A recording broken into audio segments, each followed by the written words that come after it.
करोति वाचालं तुङ्गं लङ्घयतेऽग्रं यत्कृपातमहं वन्दे श्रीगुरुं दीनधारणं नामश्रेष्ठं मनुमपि सच्चिपुत्रमत्र स्वरूपं रूपं तस्याग्रजम् उरुपुरीं मादिरिं गोष्ठवतीं राधाकुण्डं गिरिवरमहो राधिका माधवासं प्राप्तो यस्य प्रतीदिव श्रीगुरुं तं नतोऽस्मि ஸ்ரீமத் காண்டம் 10 அத்தியாயம் 88 சிவன் விருகாசுரனிடமிருந்து காப்பாற்றப்படுதல். இப்ப பரீட்சத் மகாராஜர் வேத சொரூபங்களின் பிரார்த்தனைகளை கேட்டு முடிச்சிட்டார். எப்படி பிரம்மனை பற்றி அவ்வளவு புரிந்து கொள்ளலாம் அப்படின்ற கேள்விதான் அது. அதற்காக வேத சொரூபங்களின் பிரார்த்தனைகள் வந்தது. அது முடிச்சதுக்கு அப்புறம் அந்த அத்தியாயத்துல ஒரு விஷயங்கள் வருது, தூய பக்தி தொண்டை பற்றி. அப்ப அதற்கான ஒரு கேள்வியை இங்க கேட்கிறாரு. இப்போ பொதுவா பாத்தீங்கன்னா அவரை பரீட்சத்து கேட்கிறாரு, சிவபெருமானை பூஜிக்கும் தேவர்களும் அசுரர்களும் மனிதர்களும் நிறைய செல்வங்களை பெறுறாங்க. ஆனால் ஹரியை பூஜிப்பவர்கள் லக்ஷ்மியின் கணவராக அது போட்டிருக்கிறார். லக்ஷ்மி தேவியின் கணவருமான ஸ்ரீ ஹரியை பூஜிப்பவர்களுக்கு அப்படி இல்லை அப்படின்னு கேட்கிறார். இது எங்களை பெரிதும் குழப்பத்தில் ஆழ்த்தும் இவ்விஷயத்தில் நாங்கள் நன்கு அறிய விரும்புகிறோம். உண்மையில் எதிரிடையான இயல்புகளை உடைய இவ்விரு தெய்வங்களையும் பூஜிப்பவர்களால் அடையப்படும் பலன்களும் ஒருவன் எதிர்பார்ப்பதற்கு நேரடியாக உள்ளது. சிவபெருமான பாத்தீங்கன்னா அவர் ரொம்ப சுடுகாட்டுல சாம்பல் எடுத்து பூசிட்டு ரொம்ப எளிமையா வாழறாரு. ஆனால் அவருடைய பக்தர்கள்லாம் நல்லா இருக்கிறாங்க. இங்க பகவான் விஷ்ணு எல்லா செல்வத்தையும் உடையவர் அவர்தான். ஆனா அவருடைய பக்தர்கள்லாம் பாத்தீங்கன்னா ரொம்ப ஏழையாகவும் ரொம்ப எளிமையாகவும் இருக்கிறாங்களே, இதற்கு காரணம் என்ன அப்படின்னு கேக்குறாரு. அப்ப சுகதேவ கோஸ்வாமி பதில் சொல்றார், சிவபெருமானை பொறுத்த வரைக்கும் ஜட இயற்கை தான் அவங்க மனைவி. பிரகிருதி அப்படின்னு சொல்றோம்ல, ஜடசக்தி, அவங்க அவருடைய மனைவி. அவங்களோட எப்போதும் சேர்ந்துதான் இருக்கிறாரு. இயற்கையின் முக்குணங்களின் பிரார்த்தனைகளுக்கு பதிலாக தம்மை அவர் மூன்று அம்சங்களில் வெளிப்படுத்திக் கொள்கிறார். இவ்வாறாக அவர் சத்துவம், ரஜஸ், தமஸ் ஆகிய குணங்களில் உள்ள பௌதீக அகங்காரத்தின் மூன்று அடிப்படை கொள்கைகளை தமக்குள் உள்ளடக்கி இருக்கிறார். இப்ப இந்த முக்குணங்களை முக்குணங்கள் யாராலே ஆட்டி வைக்கப்படுது? ஜடசக்தினால. அந்த ஜடசக்தி அவருடைய மனைவி. இப்ப இந்த உலகத்துல பிரபஞ்சத்தினுடைய தாய் தந்தை யாருன்னு பாத்தீங்கன்னா சிவனும் பார்வதியும் தான். சிவனுடைய நிலை மிக உயர்ந்த நிலைதான், அதுலயும் ஒரு சந்தேகமும் கிடையாது. இங்க 16 மூலப்பொருட்கள் அந்த பொய் அகங்காரத்தின் உருவங்களாக விஸ்தரித்துள்ளன. பொய் அகங்காரம் தான் ஃபால்சிகோ தான் இந்த உலகத்தை நடத்துது. அந்த பொய் அகங்காரத்தினுடைய 16 மூலப்பொருட்கள். 16 மூலப்பொருட்கள் என்னன்னு பாத்தீங்கன்னா 10 புலன்கள், 5 பஞ்சபூதங்கள், மனம் 1. இந்த 16 தான் முதல் மூலப்பொருட்கள். 10 புலன்கள் கண், காது, மூக்கு, நாக்கு, தோல், கை, கால், குதம், பாலுறுப்பு. இந்த 10 புலன்கள். 10 புலன்களை ரெண்டா பிரிக்கலாம். ஒண்ணு ஞானேந்திரியங்கள், கர்மேந்திரியங்கள், வேலை செய்யறதுக்கான இந்திரியங்கள் புலன்கள், ஞானத்தை பெறுவதற்கான புலன்கள் அப்படின்னு சொல்லிட்டு 5 5 10 புலன்கள். இதெல்லாம் நம்ம 13வது அத்தியாயத்திலே பார்த்துட்டோம், அதனால சுருக்கமா சொல்றேன். 5 பெரும் புலன்கள் எதுன்னு பார்த்தா மண், நீர், நெருப்பு, காற்று மற்றும் ஆகாயம். இந்த 5 இதுல இந்த 16 விஷயங்கள்லயும் ஒவ்வொருத்திலயும் லிங்கம் இருக்கிறாரு. அந்த லிங்கம், இப்போ ஒரு சிவபக்தன் ஆகாய சக்தி வேணும் அப்படின்னா ஆகாய லிங்கத்தை வழிபடணுமா. ஜோதிர்லிங்கம் நெருப்பு லிங்கத்தை வழிபடுறாங்க. இப்படி ஒரு லிங்கமும் ஒரு விஷயத்த அதை வழிபடுபவனுக்கு கொடுக்குது அப்படின்னு சொல்றார். ஆனால் பகவான் ஸ்ரீஹரிக்கு பௌதிக குணங்களுடன் எந்த தொடர்பும் இல்லை. அவர் அனைத்தையும் பார்த்து கொண்டிருக்கும் நித்திய சாட்சியும் ஜட இயற்கைக்கு அப்பாற்பட்டவருமான பரமபுருஷ பகவான் ஆவார். அவரை வழிபடுபவரும் அவரை போலவே பௌதிக குணங்களில் இருந்து விடுபடுகிறார். இவர் பௌதிக குணங்கள்ல இருந்து இங்க உள்ள வேலை செய்யறவர். சிவபெருமான். ஆனால் பௌதிக உலகங்களுக்கு அப்பாற்பட்டவர் பரமபுருஷராகிய விஷ்ணு. அதனால விஷ்ணுவை பொறுத்த வரைக்கும் உன்னத நிலையில இருக்கிறார். அதனால அவரை வழிபடும் போது இதெல்லாம் முக்கியமா. ஒரே நிமிஷம், ஒரே நிமிஷம்.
ஹரே கிருஷ்ணா, மன்னிக்கணும். இப்ப பகவான் விஷ்ணு வழிபடுறதுனால என்ன ஆகுதுன்னா, பகவான் என்ன பண்றாரு, விஷ்ணுவை வழிபடும் போது பௌதிக ஆசையெல்லாம் இல்லாம பண்ணணும் அவருக்கு. அப்பதான் ஆன்மீக உலகத்துக்கு போக முடியும். சிவபெருமான் தன்னை வழிபடுறவங்க என்ன கேட்டாலும் கொடுத்துருவாரு.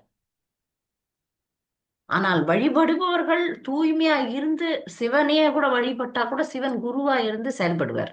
ஆனா பொதுவா இங்க பௌதிக உலகத்துல சிவபெருமான் ஒரு தூய பக்தர், அதுல ஒரு சந்தேகம் கிடையாது. ஆனால் இங்க பௌதிக உலகத்துல அவர் வந்து கொஞ்சம் பௌதிகமா செயல்படுறார். அதனால தான் பக்தர் எல்லாம் கேட்கறதெல்லாம் கொடுத்துடுறது.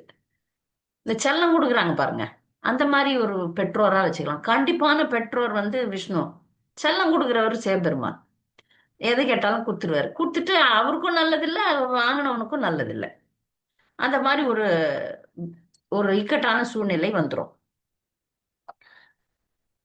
அதனால பகவான் வந்து என்ன பண்றாரு, இங்க வந்து இந்த குணங்கள்லாம் எப்படி வெவ்வேறு தெய்வங்களை ஆளுது, எப்படி பிரம்மா வந்து தமோ குணத்துல ரஜோகுணத்துல இருக்கிறார், படைக்கிறார்ல, அதனால ரஜோகுணத்துல இருக்கிறார். சிவபெருமான் தமோ குணத்துல இருக்கிறார், அழிக்கிறார். விஷ்ணு சத்துவ குணத்துல இருக்கிறார், காப்பவர் அப்படின்னு சொல்லிட்டு அதற்கான மேற்கோள்கள்லாம் இங்க காட்டப்பட்டிருக்கு. பூரண சத்துவ குணத்துல இருந்தாதான் அது வந்து முக்தி கொண்டு போகும். முக்தின்றது வந்து இங்க ஆன்மீக உலகத்தை அடையிறது. அதனால இவங்க இந்த தேவி தேவர்கள்லாம் இந்த இங்க சிவபெருமான் பக்தரா இல்லாம தேவனாக. அப்ப இவங்க எல்லாம் வந்து என்ன பண்றாங்கன்னா, பௌதிக ஐஸ்வர்யங்களின் எல்லைக்குட்பட்ட வெற்றியை கொடுக்குறாங்க. ஆனா விஷ்ணு இவர் சத்துவகுண மூர்த்தியான விஷ்ணுவிலிருந்து மனித குலம் முடிவான நன்மையை அடைய முடியும். விஷ்ணு கிட்ட போனாதான் முடிவான நன்மை கிடைக்கும் அப்படின்ட்டு இங்க சொல்ல வரார். அப்ப இந்த அஸ்வமேத யாகம் பண்றாருல யுதிஷ்டரு, அப்ப வந்து பகவான் கிட்ட கேள்வி கேட்கிறார். இது இப்ப இந்த இந்த இந்த நடந்த விஷயத்த சுகதேவர் சொல்றாரு, உன்னுடைய தாத்தா யுதிஷ்டர் கிருஷ்ணர்கிட்ட ஒரு கேள்வி கேட்கிறாரு அப்படின்ட்டு. அப்ப மனித குலத்தின் முடிவான நன்மைக்கு எவர் எதிர்குலத்தில் அவதரித்தாரோ அப்பரம புருஷராகிய பகவான் ஸ்ரீ கிருஷ்ணர் இக்கேள்வியால் மகிழ்ந்து ஆவலுடன் கேட்டுக்கொண்டிருந்த அரசருக்கு பின்வருமாறு பதிலளித்தார். யுதிஷ்டர் வந்து கேட்கிறார், ஏன் உன்னை வணங்கினா ஒண்ணுமே கிடைக்க மாட்டேங்குது, துன்பமே வருது அப்படின்னும் போது பகவான் அதுக்கான காரணத்தையும் சொல்றார். அதையும் சொல்றாருங்க. இது ரொம்ப முக்கியமான ஸ்லோகம், 8வது ஸ்லோகம். ஸ்ரீ பகவான் உவாச்ச யஸ்யாஹம் அனுகிரஹயாமி ஹரிஷ் ஹரிஷ்யே தத்தனம் சனை தத்தோதனம் தியஜந்தி அஸ்ய ஸ்வஜனா துக்க துக்கிதம். பரமபுருஷர் கூறினார், நான் எவனுக்கு அனுகிரகம் செய்ய விரும்புகிறோனோ அவனுடைய செல்வத்தை மெல்ல மெல்ல பறித்து கொள்வேன். பிறகு பரம ஏழையாகிவிட்ட இத்தகைய ஒருவனை அவனது உறவினர்களும் நண்பர்களும் ஒதுக்கி விடுகின்றனர். இவ்வாறாக அவன் ஒன்றுக்கு பின் ஒன்றாக துன்பங்களை அனுபவிக்கிறான். இதுல இந்த ஸ்லோகத்தை பார்த்துட்டு நிறைய பேர் கிருஷ்ணரையோ விஷ்ணுவையோ வணங்காம கூட போயிடுவாங்க. தெளிவா சொல்றாரு கிருஷ்ணர், நீ என்கிட்ட வந்தாவா வராட்டி போ, ஆனா நான் உங்ககிட்ட உனக்கு துன்பம் தான் தருவேன். ஏன் துன்பம் தரேன் அப்படின்னும் போது இங்க உதாரணம் சொல்லப்படுது. ஒரு நல்ல அம்மா அப்பா குழந்தை குளிர்காலத்துல ஐஸ்கிரீம் சாப்பிட்றத விடுவாங்களா? விட மாட்டாங்க. ஒரு நல்ல அம்மா அப்பா பள்ளிக்கூடம் போற குழந்தைய நான் போய் விளையாடுறேன், நான் இங்க போறேன் அங்க போறேன், தவறான வழியில போறேன்னு சொன்னா ஒரு அடி கொடுத்து பள்ளிக்கூடத்துக்கு அனுப்புவாங்க. ஆனா செல்லம் கொடுக்குற அம்மா அப்பா, உனக்கு சளி பிடிச்சிருக்குதா, பரவாயில்ல ஐஸ்கிரீம் சாப்பிடு, கடையில கண்டதை விற்கிறது வாங்கி சாப்பிடு அப்படின்னு இருப்பாங்க. ஆனா கண்டிப்பான அம்மா அப்பா அந்த குழந்தைக்கு எது நல்லதோ அதை செய்வாங்க. இந்த உலகத்துல நீ பணக்காரனா இருந்தாலும் பிச்சைக்காரனா இருந்தாலும் இதெல்லாம் விட்டுட்டு தான் வரணும். அதனால உனக்கு இது மேல பற்று இருக்க கூடாதுன்ற பாடத்தை பகவான் கத்து கொடுப்பார். இந்த இ- இ- இந்த இந்த இந்த ஸ்லோகத்தை நிறைய பேர் கிருஷ்ணர் புல்லாங்குழல் வச்சிருக்கிற கிருஷ்ணர் கும்பிட்டீங்கன்னா ஊதின்னு போயிடும் அப்படின்னு சொல்லுவாங்க. பகவான் நம்முடைய ஐஸ்வர்யங்கள் நமக்கு தேவைன்னா கொடுப்பார், தேவையில்லைன்னா எடுத்துருவார். பிரபுபாதருடைய வாழ்க்கையில அது நடந்தது. ஒரு எவ்வளவு வியாபாரம் பண்ணாரு, எல்லாமே வாரி கட்டின்னு போயிடுச்சு. அவருக்கு காசே இல்ல அவர்கிட்ட, சுத்தமா இல்ல. அவர்கிட்ட அவர் ஆரம்பிச்ச பிசினஸ் எல்லாம் நஷ்டமா போச்சு. எல்லாத்தையும் விட்டுட்டாரு. ஏன்னா சொந்த பந்தம்லாம் அவரு விட்டுடுச்சு. சன்னியாசம் வாங்கிட்டார். நான் முழுசா இறங்குறேன்ட்டு. அதுக்கப்புறம் கொட்டு கொட்டுன்னு கொட்டுச்சு. ஸ்ரீதேவி என்ன நினைச்சாரோ எல்லாமே நடந்தது. முழுசா நீ என்கிட்ட வா, அதெல்லாம் தூக்கி போடு, வேண்டாம் அதெல்லாம் அப்படின்னு சொன்னாரு. அந்த மாதிரி ஒரு தூய பக்தனுடைய வாழ்க்கையில தான் விளையாடுவாரு. உடனே சாமானியமான பக்தர்களாகிய நாம அழக்கூடாது, பயப்படக்கூடாது. நமக்கு என்ன தேவையோ என்ன தேவையில்லையோ அது மாதிரி தான் நடந்துப்பார். நமக்கு பௌதிகம் தேவையில்லைன்னா எடுத்துருவார். அதுக்கெல்லாம் தயாராகணும். சரணாகதின்றது அதான். நம்ம எப்படி கொண்டு போகணுன்றது அவருக்கு நல்லாவே தெரியும். இந்த இடத்துல அவர் சொல்றாரு, ஒரு பக்தனுக்கு பௌதிகம் தேவையில்லை, அவனுக்கு அதை உணர்த்துவார். அது முழுசா நீங்க ஆன்மீக உலகம் போனோம்னா இது முழு புரிதலையாவது உங்களுக்கு கொடுத்துருவார். அவர் பார்த்துக்குவார் உங்களை எப்படி வச்சுக்கணும்ன்றத. அதுல சில நேரங்கள்ல ஒரு பக்தனை பரம ஏழை ஆக்கிடுவாராம். அதுதான் இங்க அவர் சொல்றார். சரியா? அடுத்து, பொருளிட்டும் முயற்சி வீணாகி அதில் ஏமாற்றம் அடைந்து எப்பொழுதும் அவன் எனது பக்தர்களுடன் நட்பு கொள்கிறானோ அப்போது அவனுக்கு நான் அனுகிரகம் செய்கிறேன். இதெல்லாம் விட்டுட்டு நீயே சரணம்னு எப்ப அவன் ஆவறானோ அப்ப நான் அவனுக்கு தேவையானதெல்லாம். அதுக்காக பகவான் பட்னியா வச்சுப்பாரு, பக்தருக்கு ஒண்ணும் கொடுக்க மாட்டாரு அப்படிலாம் கிடையாது. நல்லாவே வச்சுப்பார். இவ்வாறு சாந்தமடைந்த ஒருவன் பரமனையே மிக உயர்ந்த உண்மையாகவும் மிகவும் சூட்சமமானவராகவும் முடிவற்ற உன்னதமுடைய ஆத்மாவின் பரிபூர்ண தோற்றமாகவும் முழுமையாக உணர்கிறான். இவ்விதமாக பரமசத்தியமே தன் சொந்த இருப்பிற்கு ஆதாரம் என்பதை உணர்ந்து ஜட வாழ்வின் சக்கரத்திலிருந்து அவன் விடுபடுகிறான். முழுசா சரணாகதி அடைகிறான். என்னதென்று ஏதும் இல்லை, எனக்குன்னு ஒண்ணும் கிடையாது, நீதான் எனக்கு எல்லாம் அப்படின்னு ஒரு பக்தன் சரணடையும் போது அவன் வாழ்க்கையை அவர் டிசைன் பண்றார். இப்ப நமக்கெல்லாம் 9 கிரகம் சுத்துது, நம்மள ஆட்டி வைக்குது. ராகு, சனி, கேது, சுக்கிரன், இந்த மாதிரி கிரகங்கள் தான் நம்மள ஆட்டி வைக்குது. நம்ம கர்ம வினைக்கு ஏத்த மாதிரி நமக்கு சிறு சுதந்திரம் உண்டு.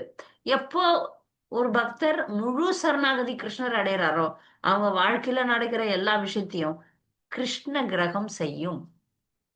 அங்க வேற கிரகங்கள்லாம் வேலை செய்யாது, அதெல்லாம் நிறுத்தப்படும். கிருஷ்ணர் நேரடியா அப்பதான் சொல்றாரு பாருங்க. அப்படி கிருஷ்ணர் நேரடியா ஒரு பக்தனுக்கு பொறுப்பு எடுப்பார். முழு சரணாகதியில அதான் நடக்கும். நாமெல்லாம் அறகுறையா இருக்கிறோம். ஆத்துல ஒரு கால், சேத்துல ஒரு கால். முழுசா நம்ம நீதான் அப்படின்னு ஆகும்போது மொத்தமே அவரு டிசைன் பண்ணுவார். உங்க தலையெழுத்து அப்படி தள்ளப்படும். அதனாலதான் சில பேர் ஜாதகம் பார்க்கும்போது அவங்க ஒண்ணு சொல்லுவாங்க, நம்ம வாழ்க்கையில அதெல்லாம் நடக்காது. தூய பக்தர்களுக்கு அது அவங்க ஜாதகம் பார்க்கவே முடியாது தூய பக்தர்களுக்கு. ஏன்னா வேற என்னன்னு நடக்கும்.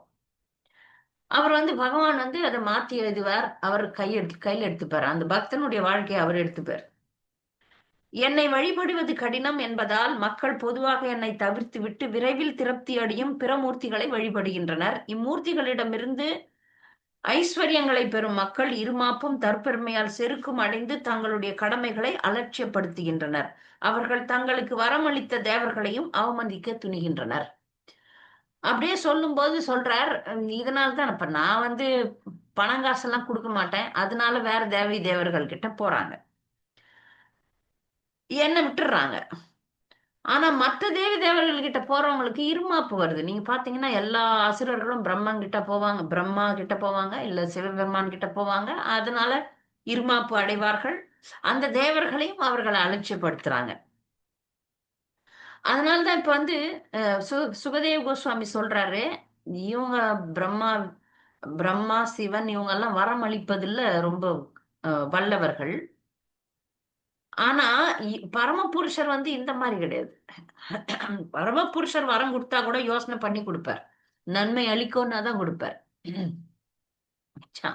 அப்போ இந்த இடத்துல வந்து இத சம்பந்தப்படுத்தி பேசும்போது கைலாசபதி ஆகிய சிவபெருமான் ஒரு விருக்காசுரனுக்கு ஒரு வரத்தை கொடுத்து எப்படி அவரு பிரச்சனையில மாட்டினாரு அப்படின்றத சொல்லலாம் அப்படின்னு சொல்லப்படுது.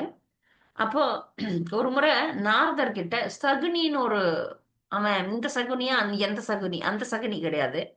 சகுனின்னு ஒரு அசுரன். அந்த அசுரனுக்கு ஒரு மகன். அவன் பேர் பஸ்மாசுரன். இவனை பஸ்மாசுரனும் சொல்லலாம், விருக்காசுரனும் சொல்லலாம்.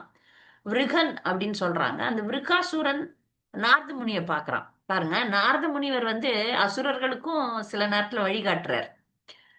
ஏன்னா அவங்க என்ன கேக்குறாங்களோ அதுக்கேத்த மாதிரி. விருக்காசுரன் கேக்குறான், யார் வந்து எளிதில திருப்திப்படுத்த முடியும், எந்த மும்மூர்த்தியில யார் நான் சீக்கிரமா திருப்திப்படுத்தும்? சிவபெருமான். ஆசுதோஷ். சிவபெருமானுடைய பெயர் என்ன? ஆசுதோஷ். அப்போ வந்து நீ அவரை பாரு, அவரை வணங்கணும்னு. சரி. இங்க வந்து ஆஹ் சிவபெருமானை பத்தி பேசும்போ நாரத முனி சொல்றாரு, ராவணன் கிட்டயும் சரி, பாணனிடம், பானாசுரன் நம்ம ஏற்கனவே ஒரு அசுரனை பத்தி பார்த்துட்டோம். உஷா அப்படின்ற ஒரு பெண்ணுடைய தந்தை அவன். அனிருத்தனுக்கு மனம் முடிச்ச கதையை நம்ம பார்த்தோம். பானாசுரனுக்கு வந்து 1000 கைகள் இருந்தது. பானாசுரனுக்கு வந்து ஒரு சிவபெருமான் நான் உன்னை காப்பாத்துறேன்னு சொன்னதுனால கிருஷ்ணரோட சண்டை போடவாயிடுச்சு.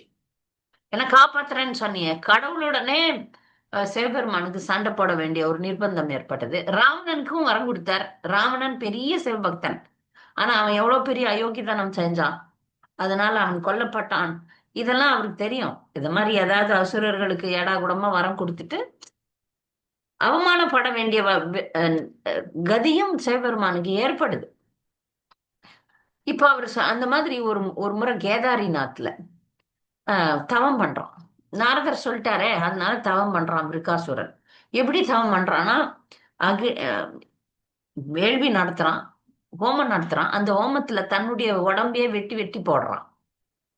இதான் அசுரர்கள் எல்லாம் பண்றது. சிவபெருமான் கண்டுக்கவே இல்லை. இவங்கிட்ட போனா வம்புதான்ட்டு வரவே இல்லை. வரலன்னா என்ன பண்றது, நான் என் தலையை வெட்டிக்கிறேன். தலையை வெட்டிக்க போகும்போது சிவபெருமான் வந்து தடுத்து நிறுத்துறார். வேண்டாம் வெட்டிக்காத, என்ன வேணும் சொல்லு அப்படின்னு. சிவபெருமான் தொட்டதுனால அப்படியே எல்லாமே இழந்த சதையெல்லாம் கிடைச்சி நல்லா ஆயிடும் விருக்காசுரன். நீ உன் உடலை வெட்டிடாத, நான் உனக்கு தரேன், என்ன வரம் வேணும் அப்படின்னும் போது பாருங்க, அசுரர்கள்லாம் தங்களுக்கும் நன்மை யோசிக்க மாட்டாங்க, மத்தவங்களுக்கும் நன்மை யோசிக்க மாட்டாங்க. அதுதான் இங்க விருக்காசுரன்ல இருந்து நாம கத்துக்கிறோம். ஏன்னா அவன் கேட்கிற வரம் அவனுக்கே நல்லது கிடையாது. தெரியாம தலை தேய்ச்சி குளிச்சா போச்சு. யார் தரையில நான் கை வச்சனோ அவன் பஸ்மம் ஆயிடணும். இது எப்படி ஒரு முட்டாள்தனமான வரம் பாருங்க. சிவபெருமானுக்கு தெரியும் இதை கொடுத்தா நல்லது இல்லைன்ற. பாம்புக்கு விஷம், பாம்புக்கு பால் ஊத்துனா அது நல்லது இல்லை, ஏன்னா விஷம் இன்னும் நிறைய அதிகமாகும். அத மாதிரி அவர் விரும்பி கொடுக்கல. இப்ப வந்து நின்னாச்சு, கொடுத்துதான் ஆகணும். கொடுத்துட்டார். சரி. பல நேரங்கள்ல பக்தர்கள் கூட அப்படிதான் ஆயிடுறோம். சில பேருக்கு வந்து தவறான மனிதர்களுக்கு நம்ம உதவி பண்ணக்கூடாதுன்னு நினைப்போம். ஆனா நம்முடைய விதி நம்மை அங்க தள்ளிடும். அந்த மாதிரி பல பிரச்சனைகள்ல நானும் மாட்டினது உண்டு. விதி அந்த மாதிரி தள்ளுது. அஹ் அப்ப வந்து அது அப்ப இந்த திருமணங்கள்லாம் செஞ்சு வைக்கிறான்ல, அதுல வந்து தவறான நபர்களுக்கு திருமணம் செஞ்சு வச்சீங்கன்னா அதனுடைய பிரச்சனைகளை நான் தான் சந்திக்க வேண்டி வரும். அதற்குரிய அவமானங்களும் இருக்கு. தவறான நபரை, ஒரு தவறான பெண்ணை, ஒரு நல்ல ஆணைக்கு கட்டி கொடுத்துட்டேன்னா, அப்ப அந்த ஆண் வீட்டுக்காரங்க எல்லாம் கேட்பாங்க, நம்ம இப்படி ஒரு பொண்ணை சொல்லிட்டியே அப்படின்னு. நிர்பந்தம். நம்ம மனிதர்கள் தவறுகள் இழக்கக்கூடியது. மகாதேவரே தவறுக்கெல்லாம் அப்பாற்பட்டவர். ஆனா அந்த லீலையில அவர் வந்து ஒரு பாடத்தை உலகத்துக்கு கத்துக் கொடுக்கணும்ட்டு சிவபெருமான் தவறான ஒரு நபருக்கு ஒரு வரத்தை கொடுக்கிறார். அப்ப அந்த அசுரன் அதை சோதிக்க அவர் தலைமையிலேயே வரம் கொடுத்தவன் தலையிலேயே கை வைக்கிறது அப்படின்றது. அவரையே கொண்டு இதை பயன்படுத்தி பார்க்கலாம்னு பண்றான். அப்போ சிவபெருமான் ஒரே நிமிஷத்துல அவனை பஸ்மமாக்கி இருக்கலாம். ஆனா இந்த லீலையை கொண்டு வரணும்ன்றதுக்காக அவர் பகவானை நாடி செல்கிறார். பகவான நாடி எங்க போறாருன்னா ஸ்வேத தீபத்துல. இந்த பௌதிக உலகத்துல ஆன்மீக உலகம் இருக்கு. பௌதிக உலகத்துல வைகுண்டம் இருக்கிறது. அது வந்து பார்க்கடல் நடுவுல ஸ்வேத தீபம் இருக்கு. அந்த ஸ்வேத தீபத்துல மகாவிஷ்ணு விஷ்ணு பள்ளி கொண்டிருக்கிறார். அங்கதான் போய் தேவர்கள்லாம் முறையிடுவாங்க. தேவர்கள்லாம் வந்து ஆன்மீக உலகத்துக்கு போக முடியாது. சில நேரங்கள்ல இந்த ஸ்வேத பார்க்கடல்ல நம்ம பார்க்கிறோம்ல, பார்க்கடல்ல இருந்து பகவான் பயணித்த பெருமாள் அவங்களுக்கு அருள் புரிவார். அந்த ஸ்வேத தீபம்ல அஹ், சிவபெருமான் போய் சொல்றார், இந்த மாதிரி ஆயிடுச்சு அப்படின்னு. அப்ப நான் பாத்துக்கிறேன் அவனன்னு சொல்லிட்டு ஒரு இளம் பிரம்மச்சாரியாக பகவான் வரார். இளம் பிரம்மச்சாரி, இது ரெண்டு விதமா இந்த கதை, இந்த லீலை சொல்லப்படுது. வேற புராணங்கள்ல இவர் வந்து ஒரு மோகினி ரூபம் எடுத்து வர்றதா சொல்றாங்க. இங்க வந்து ஏன்னா அது வேற வேற யுகத்துல வேற வேற லீலை வேற விதமாக நடந்திருக்கலாம். இங்க பிரம்மச்சாரியாக வருகிறார். அழகா வந்து உம், மான் தோல் போட்டிருக்கிறார். அண்ணா கயிறு கட்டியிருக்கிறார். தண்டம், ஜபமாலை அதெல்லாம் வச்சுட்டு விருக்காசுரன் முன்னாடி வரார். வந்த உடனே விருக்காசுரன் வந்து அஹ், விருக்காசுரனை புகழ்ந்து பேசுறார். சகுனியின் புத்திரரே, நீங்க ரொம்ப களைச்சிருக்கிற மாதிரி தெரியுறீங்களே, கொஞ்சம் ஓய்வு கொடுத்துருங்க, உடம்புக்கு நல்லது பண்ணணும் அப்படின்னு சொல்றார். இப்ப உடம்ப பத்தி பேசும்போது அசுரர்களுக்கு எல்லாம் சந்தோஷம் வந்துடும். பரவாயில்ல, என் உடம்பு நல்லா பாத்துக்கணும்னு சொல்லிட்டாரு அப்படின்னு சொல்லிட்டு அவரை மயக்கிறார். மயக்கி அந்த அசுரனை கொஞ்சம் ஆசுவாசப்படுத்துறார். ஓ, கொஞ்சம் இந்த மாதிரி அவங்கள புகழ்ந்து பேசி அப்புறமா அவங்களுக்கு என்ன ட்ரீட்மெண்ட் கொடுக்கணுமோ அதை கொடுக்கணும். அப்ப வந்து பலசாலியை நீங்கள் நாடி செல்லும் காரியம் நாங்கள் கேட்கக்கூடியதாயின்னு சொல்ல வேண்டும். நீங்க எதுக்கு ஓடுறீங்க, யார் பின்னாடி ஓடுறீங்க, என்ன பிரச்சனை உங்களுக்கு சொல்றீங்களா அப்படின்னோடனே, இப்ப பிராமணர்களை பார்த்து கூட அசுரர்களுக்கெல்லாம் நீங்க பாத்தீங்கன்னா பெரிய பெரிய அரசியல்வாதிகள், அசுரர்கள் மாதிரி இருக்கக்கூடியவங்க எல்லாம் பக்தர்களை பார்த்தா கொஞ்சம் கொஞ்சம் மதிப்பாங்க. அதான் இங்க நடக்குது. அப்போ அமுதம் மாதிரி பேசினோடனே அவனும் மயங்கிடுறான். அவன் விருக்காசுரன் சொல்றான், நான் வந்து என்ன நடந்ததோ அதை சொல்றான். அப்போ உடனே விஷ்ணு சொல்றார், பிரம்மச்சாரியாக இருக்கக்கூடிய மாறுவேடத்தில் இருக்கக்கூடிய பகவான் சொல்றார், நீங்க அசுரர்கள்ல சிறந்தவர். இந்த சிவபெருமான் கொடுக்கிற வரத்தெல்லாம் நீங்க நம்பலாமா? அஹ் அவரு அவர் வந்து அவரே சுடுகாட்டுல அப்படியே பேய் பிசாசுங்க பின்னாடி சுத்தின்னு இருக்கிறாரு. அவர் சொல்றது போய் உண்மைன்னு நம்ப முடியுமா? அவர் பாருங்க, அவர் பொய் சொல்லியிருந்தாருன்னா நீங்க போய் அவரை முதல்ல கொன்னுடுங்க. அஹ் முதல்ல பார்க்கலாம் அவருக்கு வர முதல்ல பதிக்குதா இல்லையான்னு பாருங்க அப்படின்னோடனே, நீங்க சும்மா உங்க தலையில கை வச்சு பாருங்களேன். அவரு அதெல்லாம் அவர் கொடுக்குற, அவர் பொய்யா கொடுத்திருப்பாரு, வரமே கொடுத்திருக்க மாட்டார் அப்படின்னோடனே அவன் கை வச்சு பார்க்கறான். கை வச்ச உடனே அடுத்த நிமிடம் தூள் தூளாக தலை சுக்குநூறாகி வெடித்து விடுகிறது. அப்ப வந்து தேவி தேவர்கள்லாம் ரொம்ப சந்தோஷப்பட்டு வணக்கம் சபாஷ் அப்படின்னு சொல்றாங்க. விருக்காசுரன் செத்த பிறகு கந்தர்வர்கள்லாம் பூவெல்லாம் போடுறாங்க. அப்ப பகவான் வந்து சிவபெருமான் கிட்ட ஒரு கேள்வி வைக்கிறார். மகாதேவா பிரபு, இந்த பாவி தன் சொந்த பாவத்தினாலே கொல்லப்பட்டான். இந்த மாதிரி வரம் கேட்டா அது தனக்கே நல்லது இல்லைல்ல, அதனால செத்து போயிட்டான். உண்மையில் மகான்களிடத்தில் குற்றம் புரிந்த எந்த ஜீவனும் தான் நல்லதிஷ்டத்தை எதிர்பார்க்க முடியும். பகவான் மகாதேவன் கிட்ட, சிவபெருமான் கிட்ட போய் அபராதம் பண்ணலாமா? பெரிய வைஷ்ணவராச்சே. அதிலும் ஈஸ்வரரான ஜெகத்குருவிடம் குற்றம் புரிந்தவனை பற்றி கேட்பேன். உங்ககிட்ட அபராதம் பண்ணவனை பத்தி நம்ம கேட்க தேவையில்லை. விஸ்வநாத சக்கரவர்த்தி தாக்கூரார் மேலும் கருத்துரை சொல்றாரு. பூடகமா வாழைப்பழத்துல ஊசி இறக்குறாரு. இந்த மாதிரி பாவிகளுக்கெல்லாம் எதுக்கு நீங்க வரம் கொடுத்துட்டு அவனுங்க ரொம்ப ஆட்டம் போடுறானுங்களே, அதை நான் வந்து சால்வ் பண்ண வேண்டியிருக்கே, நீங்க இதெல்லாம் ஏன் பண்றீங்க அப்படின்னு சொல்றாரு. ஏன்னா துஷ்ட அசுரர்களுக்கு இவ்வாறு வரங்களை அளிக்க கூடாது. நீரே கொல்லப்பட்டிருக்கு, உங்களுக்கே ஆபத்து வந்திருக்கலாம். இந்த பாவ ஆத்மாவை காப்பாற்றுவது பற்றி மட்டும் நீர் கவலை கொண்டிருந்தீர். எனவே இதன் விளைவாக நடக்க போவதை பற்றி நீர் அலட்சியமாக இருந்து விட்டு இந்த பாவியை வந்து காப்பாத்தணும்னு பாத்தீங்க. ஆனா பாருங்க எப்படி இருக்கு அப்படின்ட்டு. இந்த விஷயத்துல இருந்து நாம தெரிஞ்சுக்கிறோம், சிவபெருமான் வந்து மிகப்பெரிய அசுரர்கள் மேல கூட கருணை வச்சிருக்கிறாருன்னு தெரியுது. அவர் மிகப்பெரிய கருணை வாய்ந்த ஒரு மகாத்மா. 12 மகாஜனங்கள்ல ஒருத்தர். அவர் மிகப்பெரிய வைஷ்ணவர். அதனாலதான் அசுரர்கள் கூட எப்படியாவது திருத்திடலாம், எப்படியாவது வழி கொண்டாடலாம்னு நினைக்கிறார். இவ்வாறாக இந்த பகவானுடைய இந்த லீலைய யாரெல்லாம் கேட்கிறாங்களோ, யாரெல்லாம் சொல்றாங்களோ, அவங்களுக்கு பகைவர்களிடம் இருந்தும் தொடர்ந்த பிறப்பு இறப்பு இருந்து விடுவிக்கப்படுவார் அப்படின்னு சொல்றாங்க. இந்த அத்தியாயத்துக்கு வந்து கருத்துரை சொல்லும்போது ஸ்ரீதர கோஸ்வாமி என்ன சொல்றாருன்னா, தனது பக்தரை ஆபத்து எதிர்ப்பதை கண்ட பகவான் கேசவரின் தாமரை போன்ற இதயம் அனுதாபத்தால் நிறைந்தது. தன் பக்தர்களுக்கு எதனா ஒண்ணுன்னா ஓடி வருவார். அப்படிதான் சிவபெருமானுக்கு வந்து ஒரு இக்கட்டான சூழ்நிலை. அதனால பகவான் வந்து அவரை விடுவித்தார் என்ற இந்த லீலை இதோட முடியுது. இந்த பஸ்மாசுரன் விருக்காசுரன் வந்து தன்னுடைய பாவத்தினால அவன் அழிக்கப்பட்டான்றதை நம்ம பார்க்கிறோம். பகவான் வந்து பொதுவா பக்தர்களுக்கு, தன்னை நாடி வரும் பக்தர்களுக்கு கேட்கும் வரம் தரமாட்டார். இருக்கிறதெல்லாம் எடுத்துருவார். எடுத்து நமக்கு எது முக்கியமாக தேவையோ, எது நமக்கு இறுதியான நன்மையை கொடுக்குமோ அதை கொடுப்பார். நமக்கு நம்முடைய உண்மையான நலன் விரும்பியாக பகவான் இருப்பார். இதை நம்பணும். அதை நம்பும் போதுதான் நமக்கு பயம் இல்லாம இருக்கும். இல்லைன்னா இது போயிடுமோ, அது போயிடுமோ, சாப்பாட்டுக்கே வழி இல்லாம ஆயிடுவோமோ. அப்படி ஆக்கினாலும் நம்மளை காப்பாத்துறது அவர் கடமை இல்ல. அப்படி ஆக்கலாம். நம்மள வந்து இப்படி வட்டம் போட்டாருன்னு வச்சுக்கோங்களேன். பகவான் இப்படி வட்டம் போட்டாருன்னா நம்மளுக்கு துன்பங்கள் கூட தரலாம், பிரச்சனைகள் கூட தரலாம். ஆனா அந்த பிரச்சனையும் அவரே தீர்த்து வைப்பார்.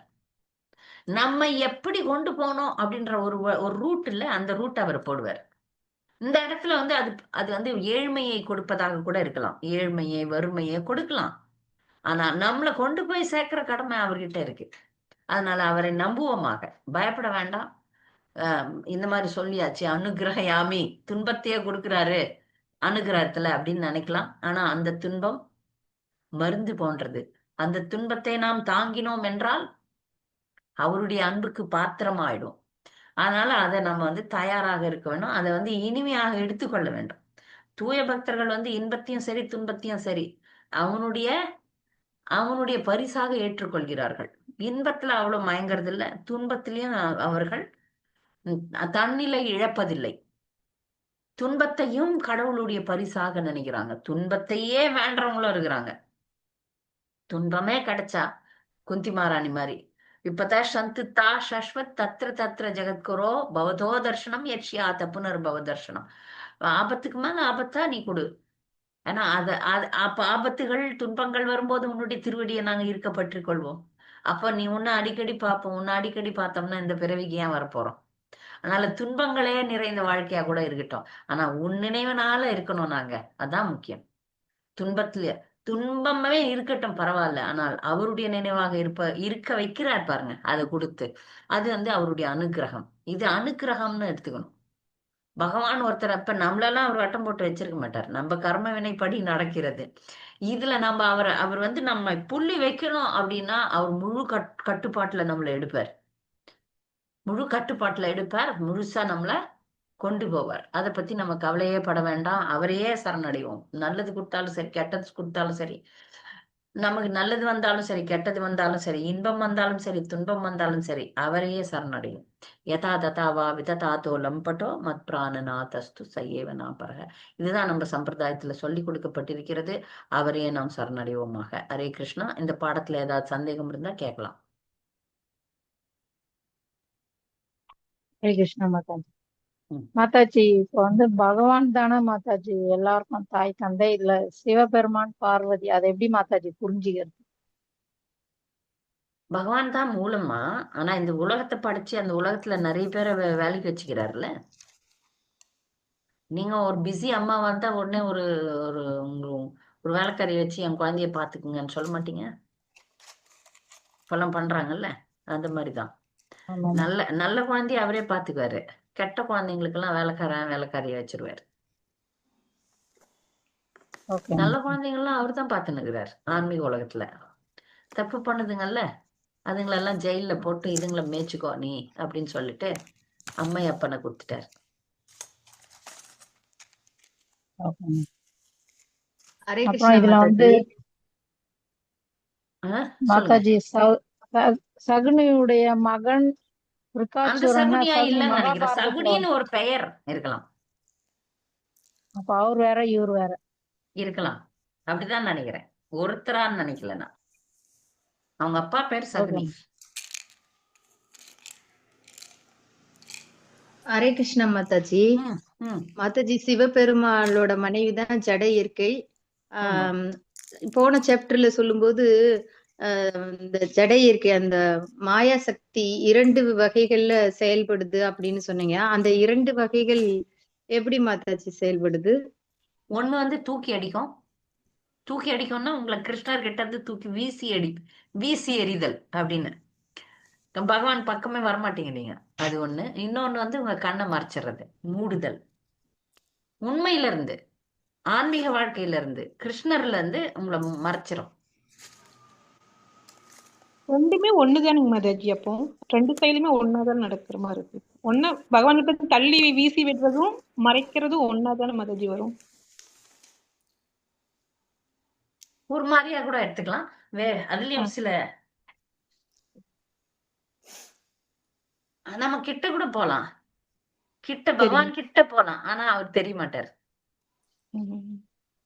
துர்வாசர் வந்து பாத்தீங்கன்னா, துர்வாச முனிவர் பகவான் கிட்டே போனார், ஆனா அங்கே தொடர்ந்து வாழ முடியல. புரியுதா? சரிங்க. கிட்ட கூட போலாம் நீங்க, ஆனா பார்க்க முடியாது. மூடிடும், கண்ணு மூடும். உலகத்துல உள்ள சுவேத தீபத்துல அங்க உள்ள கிருஷ்ணகிட்ட தான் இந்த சிவன் போறாரா மாதாஜி கேக்குறதுக்கு? கிருஷ்ணர் இல்ல, விஷ்ணு. விஷ்ணு, சாரி, விஷ்ணு கிட்ட போறாரு. அவர்கிட்ட தான் போறாரு அப்ப. ஆமா, அவர்தான் ஷிரோதக சாய் விஷ்ணு. இங்க பாருங்க, நம்ம அந்தர்யாமி பரமாத்மான்னு சொல்றோம் பாருங்க. அவர் எங்க இருக்கிறாருன்னா இந்த உலகத்துல இருக்கிறார். அவர்தான் ஷிரோதக சாய் விஷ்ணு. பார்க்கடல்ல வீட்டு இருக்கிறார். அவர்கிட்ட தான் போலாம். சீரசாகரம்னா பார்க்கடல் தான். சீரசாகரம்ன்றது பார்க்கடல் தான். அந்த பார்க்கடல்ல வீட்டு இருப்பவர் ஷிரோதக சாய் விஷ்ணு. அவர்தான் போய் பாக்குறாரு இவர். அங்கதான் எல்லாரும் போய் முறையிடுறது என்ன மாதாஜி? ஏதாவது பிரச்சனை உண்டா? ஆமா, அங்கதான் போவாங்க. சில நேரத்துல வருவார், சில நேரத்துல வெறும் பேசுவார், அவ்வளவுதான். மாதாஜி ஹரே கிருஷ்ணா. கனிமொழி. பகவான் வந்து இப்ப நான் உங்களை பார்க்க வர்றேன்னா உங்களை பார்க்க கூடாதுங்கிறதுக்கு தடைய நீங்களே போட்டுட்டு நான் உங்களை பார்க்கல, உங்ககிட்ட வரல அப்படின்னு சொன்னா எப்படி இருக்கும்? அதாவது மமமாயா துரத்தியா, என்னோட மாயை வெல்ல முடியாதுன்னு சொல்லிட்டாரு. மாயை வந்து எங்களை பகவானை விட்டு தூக்கி எரிஞ்சிரும். அப்புறம் நாங்க இந்த தடையை போட்டுட்டு நாங்க வந்து பகவானை அடைய முடியலைங்கிறதுக்கு எல்லாத்துக்கும் காரணம் எப்படி இருக்கு மாதாஜி சொல்லுங்க. அதான் மமமாயா துரத்தியா. அடுத்த சென்டென்ஸ் சொல்ல மாட்டேன்றீங்களே. மாம் ஏவையே பிரபத்தியந்தே மாயாம் தரந்தித்தே. அதையே விட்டுட்டீங்க. என்னுடைய மாயை கடக்க முடியாதது, ஆனால் என்னை சரணடைந்தா கடக்க விடுறேன்னு சொல்றாரு. அத பேச மாட்டேன்றீங்க. இருங்க, பகவான் நமக்கு 2 விஷயம் சொல்லிக்கிறாரு. என்கிட்ட வரியா, மாய கிட்ட போறியான்னு. நாங்க மாயதான் வேணும். அப்புறம் என்ன கட்டாயப்படுத்துவாரா? சரி போ, அனுபவிப்பு. இது திரும்ப திரும்ப ஒரே உதாரணம் தான் என்னால தர முடியும். அன்பான தாய், ஒரு பெண் குழந்தை இருக்கிறது. அந்த பெண் குழந்தை சின்ன குழந்தை, 2 வயசு குழந்தை. நீங்க கத்தியில அருவாமனையில காய்கறி வெட்டும் போது நானும் வெட்டணும்னு அட்டம் பண்ணும். பெண் குழந்தைகள் இருக்கிற தாய்க்கு எல்லாருக்கும் இது புரியும். அப்ப தாய்க்கு அருவாமனையை கொடுப்பாளா, கத்தி கொடுப்பாளா? பிளாஸ்டிக் கொடுப்பா. இப்பெல்லாம் கிச்சன் செட்டுன்னு விக்குது, எல்லாம் பிளாஸ்டிக், மேட் இன் சைனா. அது கொடுத்துருவா, இந்த விளையாடு அப்படின்னு. அந்த குழந்தை பெருசான பிறகு அதோட விளையாடாது, தூக்கி போட்டு நிஜமான கத்தியை உபயோகிக்கும். அப்போ தாய் வந்து கைட் பண்ணுவா, உனக்கு அறிவு வந்துச்சு அப்படின்ட்டு. அதே மாதிரி தந்தை வந்து மோட்டார் பைக் ஓட்டுறாருன்னு குழந்தை கேட்கும், பைக்கை கொடுன்னு. அப்போ ஒரு பிளாஸ்டிக்ல பைக் வாங்கி கொடுப்பாரு, இதுக்கு வீழ்ந்த அடியெல்லாம் படாது. நமக்கும் இந்த பிளாஸ்டிக் உலகத்தை பண்ணிட்டு இதுல போய் விளையாடு அப்படின்னு சொல்லிட்டாரு. எப்போ இது நிஜம் இல்லை, அப்படி இது வேண்டாம், இது பிளாஸ்டிக் நினைச்சு நம்ம நிஜத்துக்கு போறோமோ, எப்போ வளர்றோமோ, பக்தியில வளர்றோமோ, அப்போ அவர் அதை நிஜத்தை கொடுப்பாரு. புரியுதா? எஸ் மாதாஜி. நன்றி மாதாஜி. மாதாஜி இதுல இன்னொன்னு என்னன்னா, சிவபெருமாள் வந்து தட்சனால பிசாசாக சபிக்கப்பட்டாருன்னு இருக்கே, அது என்ன மாதாஜி? பிசாசுகளே தலைவரா இருக்கிறாரு, பிசாசாகவும் ஆனாருங்கிறாங்க இல்லையா, அது என்ன மாதாஜி அந்த ஸ்லோகத்துல? தட்சனால சபிக்கப்பட்டு சிவபெருமாள் பிசாசாகவும் பிசாசின் தலைவராகவும் இருந்தார். பிசாசுகளோட நிறைய சுத்துறதுனால அவர் அந்த மாதிரி பூதநாதன் அப்படின்னு சொல்லப்படுறாரு. சபிக்கல, தக்ஷன் வந்து கேவலமா பேசுவான், அது ஒரு சாபனம் மாதிரி. ஆனா அதை பத்தி சிவபெருமான் கவலைப்பட்டுக்கல. அதுங்களுக்கெல்லாம் யார் அடைக்கலம் கொடுக்கறது? பூதகணங்கள், பேய் பிசாசுகளுக்கு எல்லாம் யார் அடைக்கலம்? நான் தானே கொடுக்கணும். அதனால நான் கொடுக்கறேன்னு கொடுக்கிறாரு. ஆனா அவரு பிசாசா எல்லாம் சபிக்கப்படல இல்ல மாதாஜி, அந்த மாதிரி நிந்திக்கப்படுறார். ஆனா அது சாபனைன்னு எழுதி இருக்கிறாங்க. அப்புறம் சிவபெருமாள் வந்து ஒரு சிவ தத்துவம் தான், அவர் கட்டுண்ட ஆத்மா கிடையாது இல்ல மாதாஜி? கிடையாது. ஆனா இங்க லீலையில வந்து ஒரு கட்டுண்ட ஆத்மா மாதிரி செயல்படுறாரு. ஹரே கிருஷ்ணா மாதாஜி. இந்த பிசாசு அப்படிங்கிறது வந்து அந்த தானே தற்கொலை பண்ணி இறந்துக்கிறாங்களா, அந்த மாதிரி உள்ளதா மாதாஜி? ஹரே கிருஷ்ணா. இந்த பிசாசுகள் வர்ணனைகள்லாம் நிறைய இருக்குது. தற்கொலை பண்ணா மட்டும் இல்ல, பல விதத்துல நிறைய ஆசைகள் உள்ளவங்களும் பிசாசா தான் போவாங்க.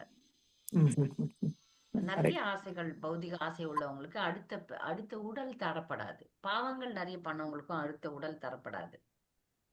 பிசாசுகளை வணங்குபவர்களுக்கும் அடுத்த உடல் தராம அவங்க பிசாசுகளா மாறுவாங்க.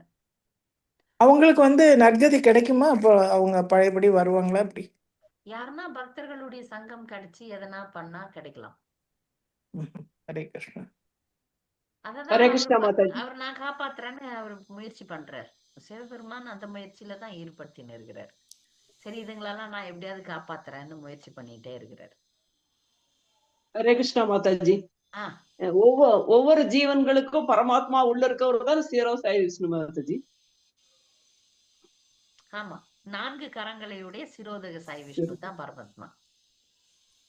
இப்ப ஏதோ சீரோ சாய் விஷ்ணு சொன்னீங்க மாதாஜி. இப்ப ஏதோ அவர் பார்க்கடல்ல பள்ளி கொண்டிருக்கிறார்.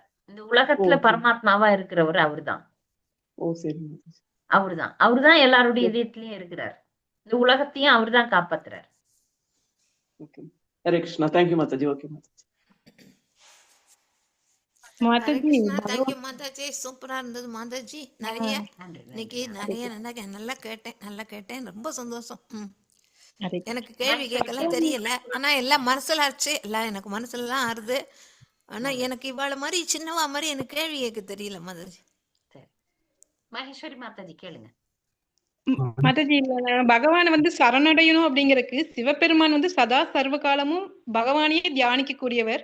அவர் வந்து பகவான் வந்து என்ன காப்பாற்றணும்னு நினைக்காம இவர் வந்து பகவான் இருக்கும் இடத்துக்கு போய் வணங்கி என்னை காப்பாற்ற சொல்லி பிரார்த்திக்கிறாரு மாதாஜி. அப்ப நம்மளும் அப்படித்தானே இருக்கணும். நம்மளும் பகவானை வந்து கொஞ்சம் தவங்கள் எல்லாம் பண்ணி நம்மளுக்கு விருப்பு வெறுப்புகள் எல்லாம் விட்டுட்டு பகவானை சரணடைஞ்சோம்னா நம்மளுக்கும் காப்பாற்றுவார்னு நம்பிக்கை இதுல வருதுங்க மாதாஜி. நல்ல விளக்கம். ஹரே கிருஷ்ணா. தேங்க்யூ மாதாஜி. ஹரே கிருஷ்ணா மாதாஜி. மாதாஜி, பஸ்மாசுரனும் விருகாசுரனும் ஒண்ணுதானே மாதாஜி? ஆமா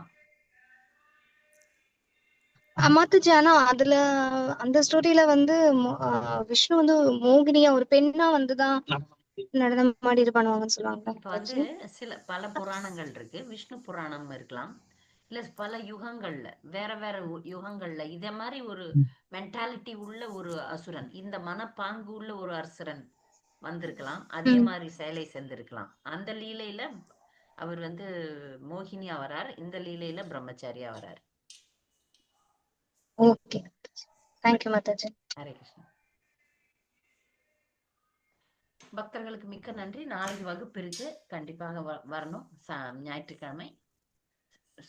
வாஞ்சா கல்பதர்பஸ்ய கிருபா சிந்துப்யேவ ச பதிதானாம் பாவனேப்யோ வைஷ்ணவேப்யோ. நன்றி. ஹரே கிருஷ்ணா.